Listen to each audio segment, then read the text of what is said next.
અને હાલ તો મોટા સમાચાર સામે આવ્યા છે। વિમાનમાં 2 પાયલટ 10 ક્રૂ મેમ્બર્સ સાથે 242 જેટલા લોકો સવાર હતા। જી હા, આ દુર્ઘટનામાં સુમિત સભરવાલ જેઓ વિમાનના કેપ્ટન હતા અને ટેકઓફ સાથે જ આ વિમાન તૂટી પડ્યું છે।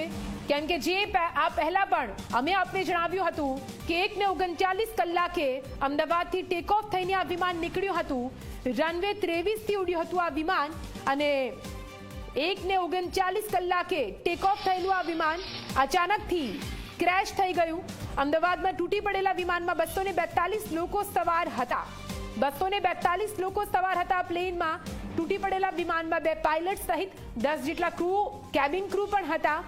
લંડન જઈ રહ્યું હતું આ વિમાન અને ત્યારબાદ ટેકઓફ થયાના તુરંત બાદ જે ક્રેશ થયું તેના પગલે જે લોકો ઘાયલ થયા હતા તેમને અમદાવાદની સિવિલ હોસ્પિટલના ઇમરજન્સી વોર્ડ ખાતે લાવવામાં આવ્યા છે। અત્યાર સુધી 40 કરતાં વધારે લોકોને અહીંયા લાવવામાં આવ્યા છે અને તે લોકોની સારવાર માટેની તજવીજ છે તે ડૉક્ટર દ્વારા હાથ ધરવામાં આવી છે। મહત્વનું છે કે કેટલાક એવા પણ પેશન્ટ આવે છે કે જે ઘટના સ્થળે અથવા તો જે આગની ઘટના, જે પ્લેન ક્રેશ થવાની ઘટના છે ત્યાં જ તેઓ અકસ્માતને કારણે મોતને ભેટ્યા હોય એવી સ્થિતિને પગલે જે લોકો અહીં આવેલા છે તેમને સીધા પીએમ રૂમ ખાતે મોકલવામાં આવે છે। આ દ્રશ્યો તમે જોઈ શકો છો કે એક એમ્બ્યુલન્સ આવીને ઉભી કે તરત જ બીજી એમ્બ્યુલન્સને મોકલવાની જગ્યાએથી આ દ્રશ્યો જોઈ શકો છો કે જે પેશન્ટ છે જે કદાચ વધારે સુરક્ષિત નહીં હોય, બચવાની હાલતમાં નહીં હોય અથવા તો તે જીવતું નહીં હોય તો તેને સીધું ત્યાંથી રિફર એટલે કે પીએમ છે ત્યાં મોકલવામાં આવે છે। એટલે અનેક લોકો આવે છે। સિવિલ હોસ્પિટલનો સ્ટાફ છે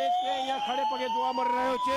આ દ્રશ્ય તમે જોઈ શકો છો કે અહીંયા લોકો ખૂબ જ મોટી સંખ્યામાં અહીંયા લોકો જે તે સેવા માટે ઉમટી પડે છે। ડૉક્ટરો અહીંયા ખડે પગે જોવા મળી રહ્યા છે। જે ટીમ છે તે પહોંચી ચૂકી છે અને જે લોકોના ડેથ થયા છે તે લોકો પણ અહીંથી એમને જે મોર્ચરી ખરી જ્યાં પોસ્ટમોર્ટમ ખરો ત્યાં મોકલવામાં આવી રહ્યા છે।